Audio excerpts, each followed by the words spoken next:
बुद्ध और आम्रपाली। पश्चाताप की शक्ति बहुत समय पहले की बात है। प्राचीन भारत का प्रसिद्ध नगर वैशाली अपनी समृद्धि, संस्कृति और वैभव के लिए दूर दूर तक जाना जाता था। उस नगर में राजा, व्यापारी, विद्वान और अनेक प्रतिष्ठित लोग निवास करते थे।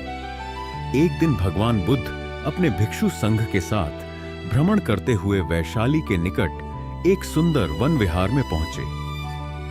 जैसे ही नगरवासियों को उनके आगमन का समाचार मिला, पूरे वैशाली में आनंद की लहर दौड़ गई। लोग अपने अपने कार्य छोड़कर बुद्ध के दर्शन करने के लिए वन विहार की ओर चल पड़े। देखते ही देखते वहां भारी भीड़ एकत्र हो गई। कोई उनके चरणों में प्रणाम कर रहा था, कोई उनके उपदेश सुनने के लिए उत्सुक था और कोई उनका आशीर्वाद प्राप्त करना चाहता था। नगर के धनी व्यापारी, बड़े अधिकारी, विद्वान, वाणिज्य सेवी और राज परिवार के सदस्य भी वहां पहुंचे। सभी चाहते थे कि भगवान बुद्ध उनके घर पधारें और उनके यहां भोजन ग्रहण करें। एक एक करके सभी ने अत्यंत विनम्रता से बुद्ध को आमंत्रण दिया। भगवान बुद्ध सभी की बातें ध्यानपूर्वक सुनते रहे। वे प्रत्येक व्यक्ति को मुस्कुराकर धन्यवाद देते और उसके सद्भाव की सराहना करते। वहां उपस्थित लोग आशा कर रहे थे कि बुद्ध किसी बड़े धनवान या प्रतिष्ठित व्यक्ति का निमंत्रण स्वीकार करेंगे। इसी बीच एक रथ धीरे धीरे वन विहार के समीप आकर रुका। उसमें से वैशाली की प्रसिद्ध आम्रपाली उतरी। कभी वह नगर की विख्यात गणिका थी। उसके सौंदर्य और वैभव की चर्चा दूर दूर तक होती थी, लेकिन कुछ समय पहले बुद्ध के उपदेशों से प्रभावित होकर उसने अपना पुराना जीवन त्याग दिया था। अब वह सादगी, सेवा और सदाचार का जीवन जी रही थी। अपने पूर्व कर्मों के लिए उसके हृदय में गहरा पश्चाताप था और वह अपने जीवन को सत्कर्मों द्वारा पवित्र बनाना चाहती थी। आम्रपाली विनम्रता पूर्वक बुद्ध के समीप पहुंची।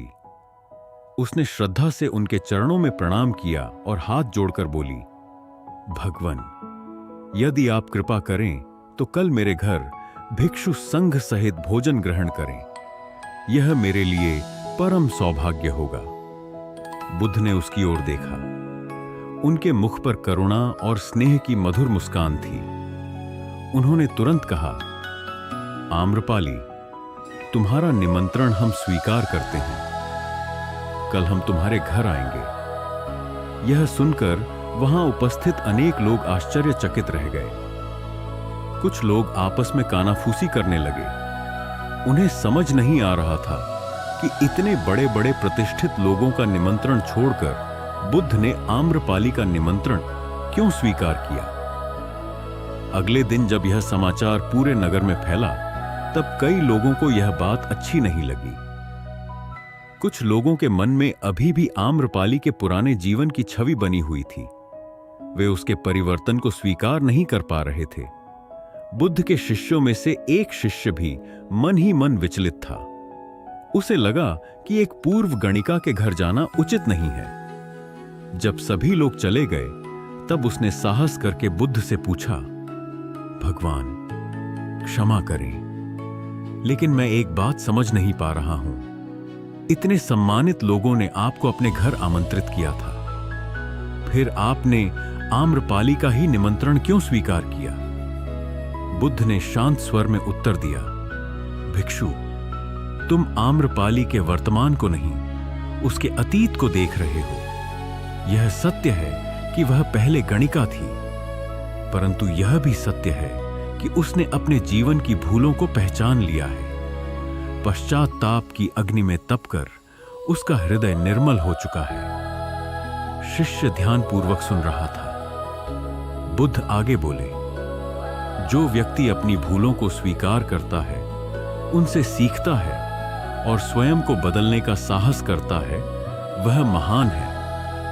संसार में बहुत से लोग ऐसे हैं जिन्होंने कभी कोई बड़ा अपराध नहीं किया, लेकिन उनके भीतर अहंकार, ईर्ष्या, और द्वेष भरा रहता है। दूसरी ओर कोई व्यक्ति यदि गलत मार्ग से लौटकर सत्य और सदाचार का मार्ग अपना ले तो वह अत्यंत सम्मान के योग्य है। फिर बुद्ध ने एक उदाहरण दिया, जैसे गंदा जल निरंतर बहते रहने से स्वच्छ हो जाता है, वैसे ही पश्चात्ताप और सत्कर्मों से मनुष्य का जीवन भी पवित्र हो सकता है। हमें किसी व्यक्ति का मूल्यांकन उसके अतीत से नहीं, बल्कि उसके वर्तमान चरित्र और उसके परिवर्तन से करना चाहिए। शिष्य का सिर श्रद्धा से झुक गया, उसे अपनी भूल का एहसास हो गया। अगले दिन भगवान बुद्ध अपने भिक्षु संघ के साथ आम्रपाली के निवास पर पहुंचे। आम्रपाली ने अत्यंत श्रद्धा और विनम्रता से उनका स्वागत किया। उसने अपने हाथों से भोजन परोसा और पूरे मन से सेवा की। उसके चेहरे पर अब वैभव का नहीं, बल्कि संतोष और शांति का प्रकाश था। भोजन के बाद बुद्ध ने उसे धर्म का उपदेश दिया और उसके सत्प्रयासों की प्रशंसा की। आम्रपाली ने संकल्प लिया कि वह अपना शेष जीवन सेवा, दान और धर्म के कार्यों में लगाएगी। उस दिन वैशाली के लोगों ने एक महान शिक्षा प्राप्त की कि मनुष्य का अतीत चाहे जैसा भी रहा हो, यदि वह सच्चे मन से पश्चात्ताप करे और अपने जीवन को सुधार ले तो वह सम्मान और आदर का पात्र बन सकता है। कहानी का संदेश सच्चा पश्चात्ताप मनुष्य को पवित्र बना देता है। किसी व्यक्ति को उसके अतीत से नहीं, उसके वर्तमान चरित्र से परखना चाहिए। परिवर्तन की शक्ति हर मनुष्य के भीतर होती है। अहंकार से बड़ा गुण विनम्रता और आत्म सुधार है। जो अपनी गलतियों को स्वीकार कर सही मार्ग अपनाता है, वह सम्मान का अधिकारी होता है। बुद्ध और आम्रपाली भगवान बुद्ध भ्रमण करते हुए वैशाली नगर के वन विहार में पहुंचे। उनके आगमन का समाचार पूरे नगर में फैल गया। कुछ ही समय में मानो पूरा नगर उनके दर्शन के लिए उमड़ पड़ा।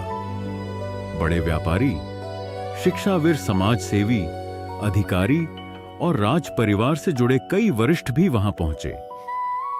सभी की भावना थी कि तथागत बुद्ध अपने शिष्यों सहित उनके निवास पर पहुंचे एवं भोज का आमंत्रण स्वीकारें। बुद्ध सभी के निवेदन को सुन रहे थे और स्वभावगत मुस्कान के साथ आमंत्रण का आभार व्यक्त कर रहे थे। तभी वैशाली की याद गणिका आम्रपाली भी वहां पहुंची। वह बुद्ध को शिक्षा से प्रेरित होकर बहुत पहले ही अपनी गणिका वृत्ति त्याग चुकी थी। उसने भी बुद्ध को भोजन का आमंत्रण दिया। बुद्ध ने तत्काल उसे स्वीकार किया और अगले दिन भिक्षुओं सहित उसके घर आने की सहमति दे दी। बुद्ध के एक शिष्य को यह बात अच्छी नहीं लगी कि इतने सारे वरिष्ठों के निवेदन के बावजूद बुद्ध ने आम्रपाली का आमंत्रण स्वीकारा। शिष्य की दृष्टि में आम्रपाली गणिका होने से घृणित कर्म से जुड़ी रही थी। जब सभी लोग चले गए तब शिष्य ने पूछा, भगवान, इतने लोगों ने आपको न्योता दिया, फिर आपने आम्रपाली का ही आमंत्रण क्यों स्वीकारा? बुद्ध ने कहा, माना वह गणिका थी, लेकिन पश्चात्ताप की अग्नि में तपकर वह निर्मल हो चुकी है। यदि कोई व्यक्ति इस निर्मलता को प्राप्त कर ले तो वह उनसे भी श्रेष्ठ हो जाता है, जो ऐसे किसी घृणित कर्म में लीन न रहे हो। ऐसे व्यक्ति का आमंत्रण स्वीकारने में संकोच नहीं होना चाहिए। महात्मा बुद्ध की कहानियां गवान बुद्ध के उपदेशों का जापानी भाषा में पहले अनुवाद हुआ था। भगवान बू अनुवाद तो हो गया, किंतु वह छपे कैसे? उस समय कोई भी धनी व्यक्ति इस ओर ध्यान नहीं दे रहा था। अंत में एक निर्धन बौद्ध भिक्षु ने यह काम पूरा करने का निश्चय किया। उसने लोगों से 1-1 रुपया मांगना प्रारंभ कर दिया। इस प्रकार उसके पास 10,000 रुपए हो गए। ग्रंथ छपने के लिए इतना ही धन चाहिए था। अचानक जापान के उस प्रदेश में अकाल पड़ गया। मनुष्य और पशु पक्षी अनाज के लिए व्याकुल होकर भटकने लगे। उस भिक्षु ने 10,000 रुपए अकाल पीड़ितों की सेवा में लगा दिया। अनेक लोगों ने कहा, यह तुमने क्या किया? अब ग्रंथ कैसे छपेगा? बौद्ध भिक्षु चुप रहा। अकाल समाप्त होने पर उसने फिर से चंदा मांगना शुरू किया। उसने फिर 10,000 रुपए इकट्ठे कर लिए। किंतु फिर तभी उस प्रदेश में जोरदार भूकंप आ गया। उस भिक्षु ने फिर उन रुपयों को भूकंप पीड़ितों की सहायतार्थ खर्च कर दिया। तब लोगों ने कहा कि भिक्षु पागल हो गया है, भिक्षु वृद्ध हो गया था।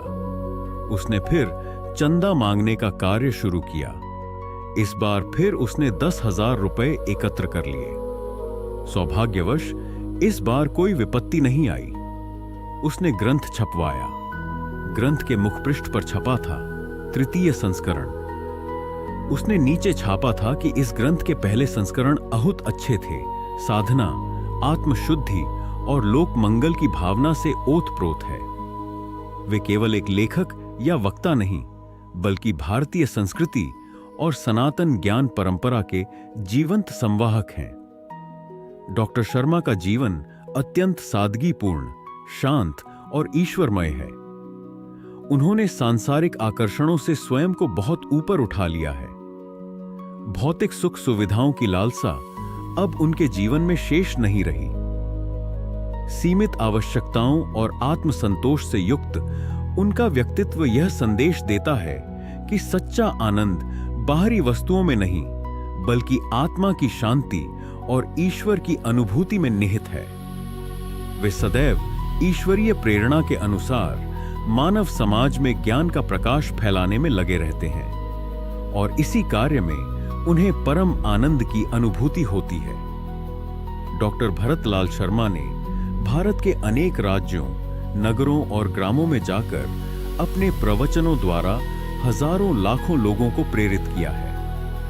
उनकी वाणी में केवल शब्दों की शक्ति नहीं, बल्कि अनुभव और साधना का तेज झलकता है। जब वे धर्म, आध्यात्म, आत्मज्ञान और मानव जीवन के उद्देश्य पर बोलते हैं, तब श्रोता मंत्रमुग्ध होकर उन्हें सुनते हैं। उनके विचारों में गहराई भी है और सरलता भी। यही कारण है कि विद्वान से लेकर सामान्य व्यक्ति तक हर कोई उनके संदेश से प्रभावित होता है।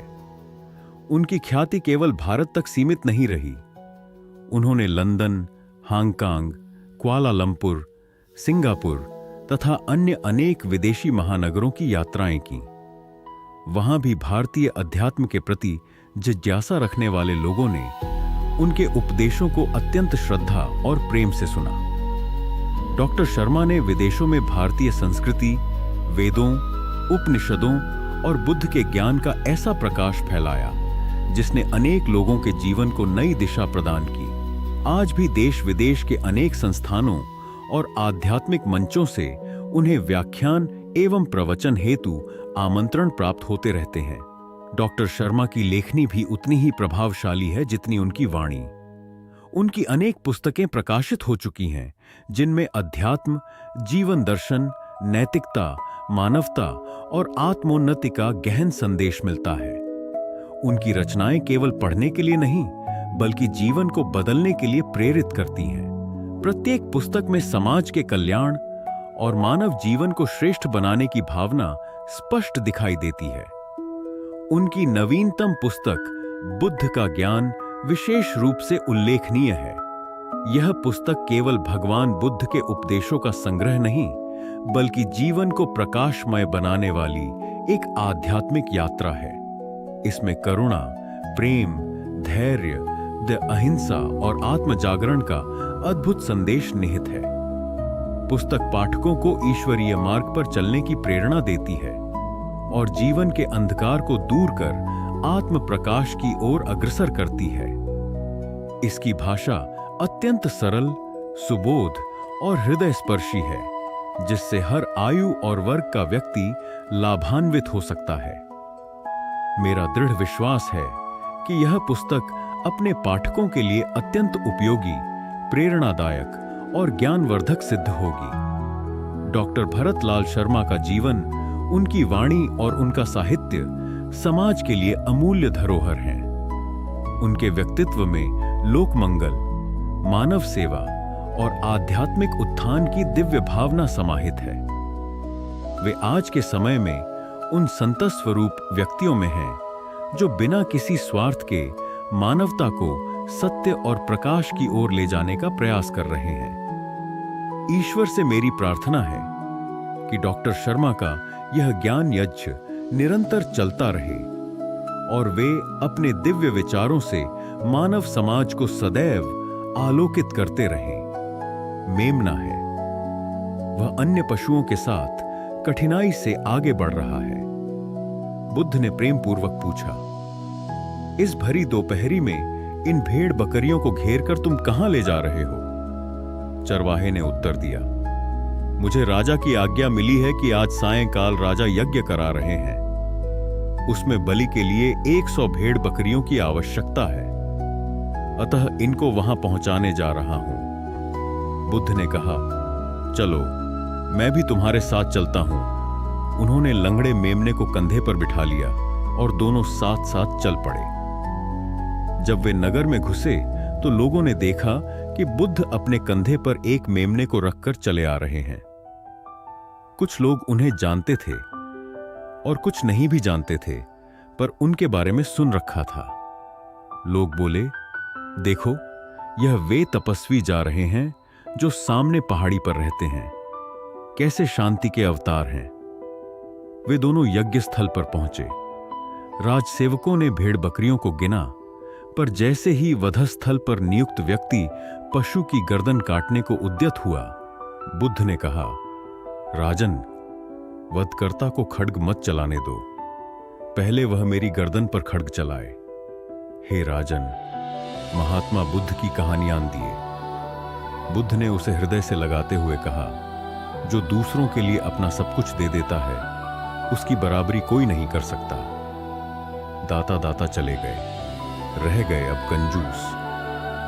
दान मान समझे नहीं, लड़ने को तजबूत। बुद्ध का उपदेश है, एक बार प्रदेश में अकाल पड़ा। यह देखकर गौतम बुद्ध को बड़ा दुख एक हुआ। उन्होंने लोगों से कहा कि बहुत से लोग अन्न और वस्त्र के लिए तरस रहे हैं। उनकी सहायता करना हर मनुष्य का धर्म है।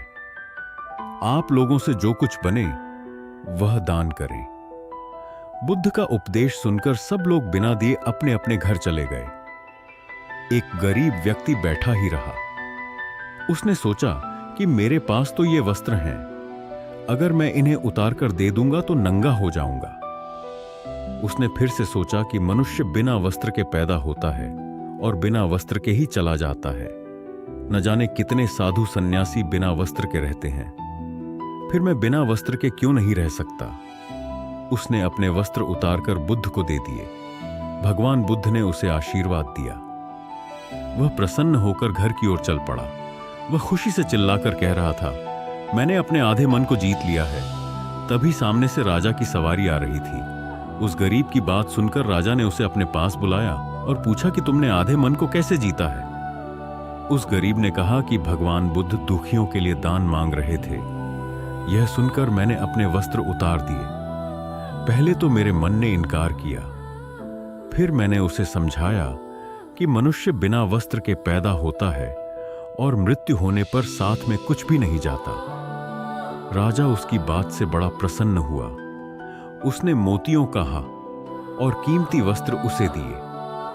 उसने वह सब ले जाकर भगवान बुद्ध के चरणों में रख। महात्मा बुद्ध की कहानियां व्यक्ति को देखकर राजकुमार का मन बहुत ही दुखी हुआ। राजकुमार ने पूछा, इसको क्या हुआ है? सारथी ने कहा, यह व्यक्ति बीमार है, इसलिए यह कराह रहा है। इस संसार में दुख और सुख दोनों हैं। यह अपने अपने भाग्य की बात है कि कोई दुखी है और कोई सुखी है। क्या मैं भी कभी बीमार हो सकता हूं? सारथी ने कहा, आप यह विचार अभी छोड़ दें। समय बड़ा बलवान होता है। ये सारी बातें कर्मों पर निर्भर करती हैं। चाहे राजा हो या रंक, सुख दुख सब पर आते हैं। अगर शरीर में कोई रोग आना है तो वह आएगा। यह सब सुनकर राजकुमार सोच में पड़ गया। सारथी ने रथ को कुछ आगे बढ़ाया तो सामने से 4 कंधों के ऊपर एक अर्थी को जाते हुए देखा। राजकुमार ने ऐसा पहली बार देखा था। उसने सारथी से पूछा, अगर आप लोगों को यह कहानी पसंद आई है तो प्लीज एक चैनल को लाइक, सब्सक्राइब, शेयर, कमेंट करना मत।